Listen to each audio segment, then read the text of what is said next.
Ever wondered what lurks in the shadows of the Wild West? Today we're venturing into a land of cowboys, outlaws, and legends so chilling they've been whispered around campfires for generations. We've got 3 spine-tingling tales for you.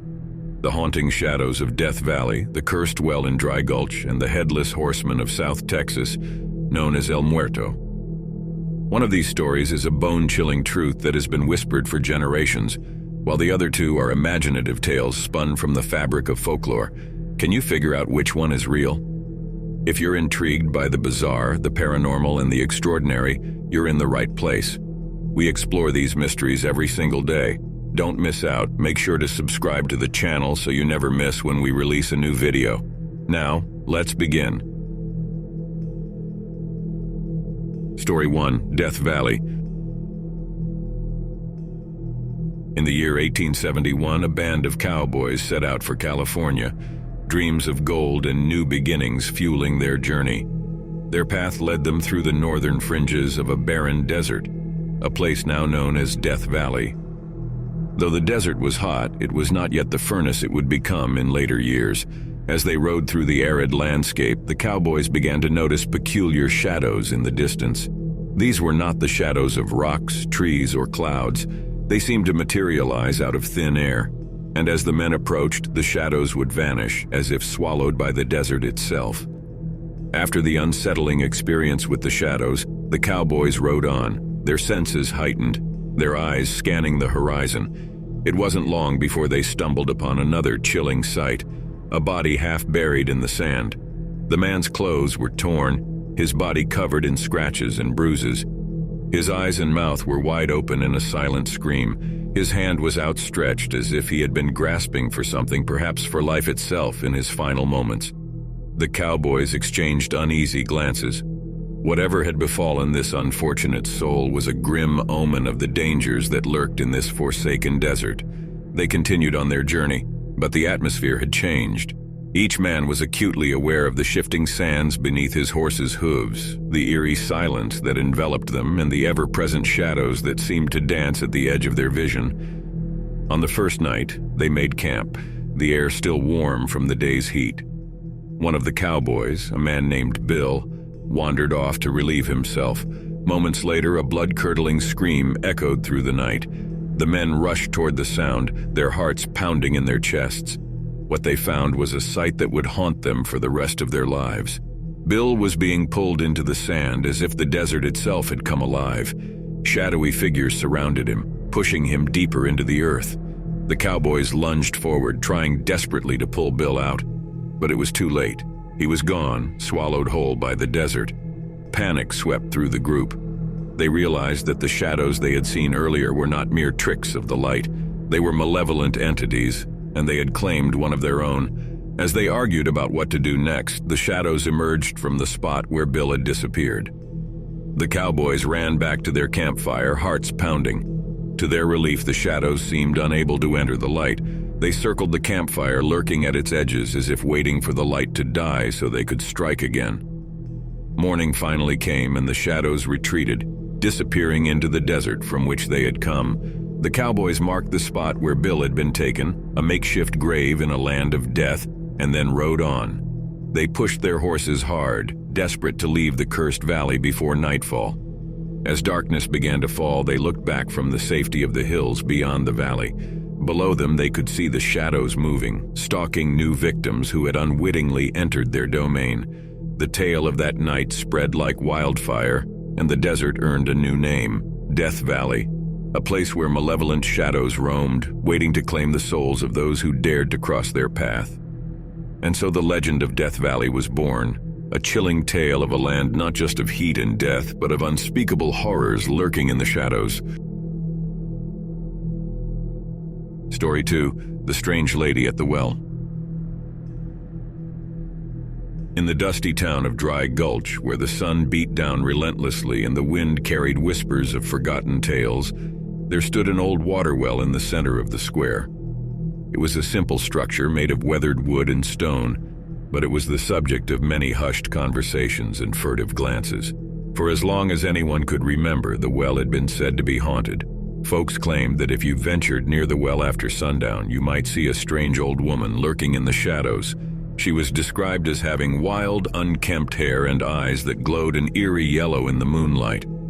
The stories varied, but one thing remained consistent. If you spoke to her or made eye contact, she would pull you into the well and you'd never be seen again.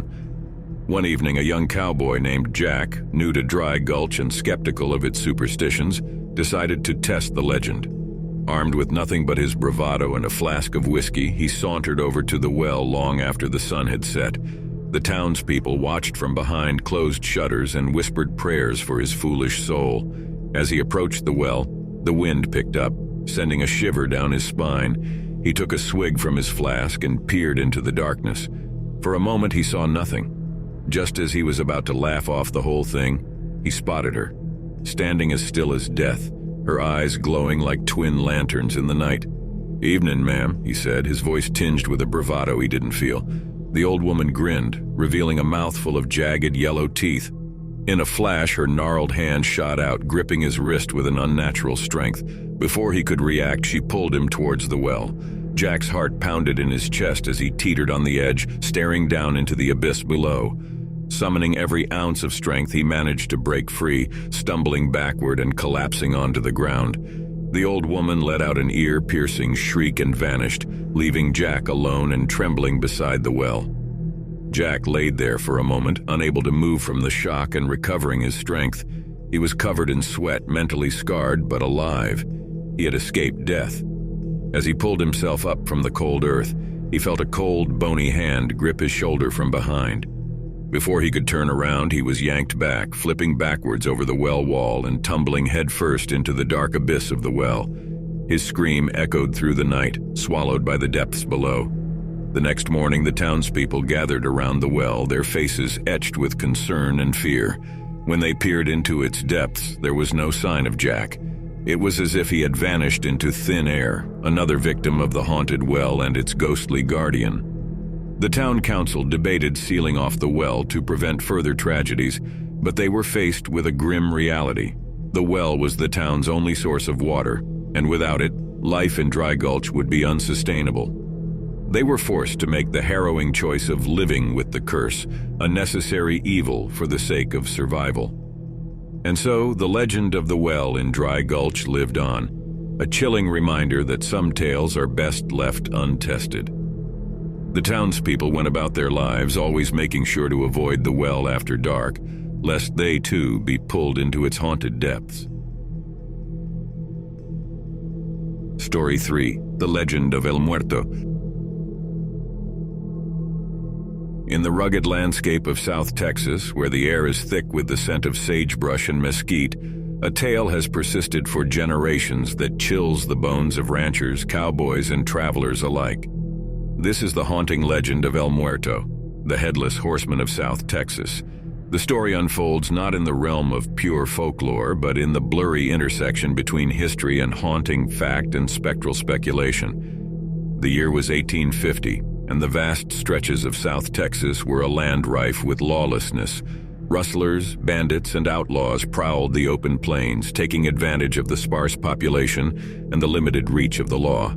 Into this wild frontier rode Vidal, a notorious horse thief whose name struck fear into the hearts of local ranchers.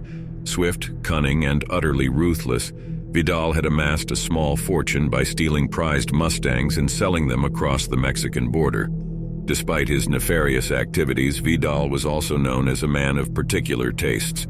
He was fastidious about his appearance, always appearing in public with a neatly trimmed beard and a wide-brimmed sombrero that seemed almost too elegant for the rough-and-tumble world he inhabited. Some say this vanity led to his downfall. Vidal's audacious thefts had become so frequent that a group of ranchers decided to take justice into their own hands. They enlisted the help of Bigfoot Wallace, a Texas Ranger known for his tracking skills and merciless approach to law enforcement. For weeks, Bigfoot Wallace and the ranchers tracked Vidal, following his trail across the arid landscape. Finally, they cornered him in a remote canyon. A gunfight erupted, echoing off the rocky walls. When the dust settled, Vidal lay dead. Determined to make an example of him, Bigfoot Wallace devised a chilling punishment. Vidal was beheaded, and his head was placed in his beloved sombrero. His body was then tied to the saddle of a wild Mustang, which was set loose to roam the plains, a grotesque warning to any who would consider following in Vidal's footsteps. But that's not where the story ends. Within days, reports began to flood in from ranchers and cowboys who claimed to have seen a headless horseman galloping through the South Texas plains. The figure was always the same: a body lashed to a saddle, head missing, with a wide-brimmed sombrero secured next to the empty neck. Sightings continued for years, adding a spectral layer to the already macabre tale. Even after Vidal's earthly remains were eventually captured and given a proper burial, the sightings didn't cease. To this day, people claim to encounter El Muerto, particularly during the full moon. The figure is often seen near crossroads, along old cattle trails, and sometimes near the very canyon where Vidal met his gruesome fate. These nocturnal appearances have become the stuff of local legend, a chilling narrative shared around campfires and in the hushed tones of late-night conversations. Whether the result of collective imagination or something more inexplicable, the story of El Muerto persists, a spectral monument to the lawless days of yesteryear. So if you ever find yourself driving through the lonely roads of South Texas, particularly under the light of a full moon, keep your eyes peeled. You might just encounter El Muerto, the headless horseman of South Texas, a restless spirit still roaming the land, bound to a world he can no longer touch, yet seemingly unwilling to leave. And if you do, let's hope he's just passing through, forever condemned to wander but not to interact with the living. For if he does, what kind of message would that send from the shadowy depths of the beyond? That chilling thought alone makes the legend of El Muerto one that continues to haunt the collective memory of South Texas, a spectral omen that defies rational explanation. The time has come to lift the veil of mystery and reveal which of these tales is not just a product of dark imagination, but a haunting reality that has been whispered for generations. The tale that steps out of the realm of folklore to become a haunting reality is none other than the legend of El Muerto, the headless horseman of South Texas. This story is not just a fireside tale meant to entertain, it's a grim chapter in the history of South Texas. The year was indeed 1850, and Vidal was a notorious horse thief whose audacity knew no bounds. His capture and subsequent gruesome fate at the hands of Bigfoot Wallace and local ranchers were not embellishments, but historical events meant to serve as a warning to would-be outlaws. The decapitation, the head placed in a sombrero, and the body tied to a wild Mustang, these were all chilling realities that unfolded in the rugged landscape of South Texas. What makes this tale even more unsettling are the numerous sightings of El Muerto that persisted long after Vidal's earthly remains were finally laid to rest. These sightings have been reported by credible witnesses over the years, and they continue to this day. Whether you attribute these accounts to collective imagination, residual energy, or something truly inexplicable, the fact remains that the legend of El Muerto has a basis in reality, making it a haunting narrative that continues to be shared in hushed tones and around flickering campfires. So if you ever find yourself driving through the lonely roads of South Texas, especially under the light of a full moon, keep your eyes open. You might just encounter a figure that serves as a spectral reminder of a lawless past, a figure that has seemingly defied the passage of time, forever bound to roam the land he once terrorized. And that, dear viewers, is a thought as chilling as the wind that sweeps across the South Texas plains. Wait, don't leave yet. You still need to like the video and subscribe to the channel. Also, watch this video here. Do it.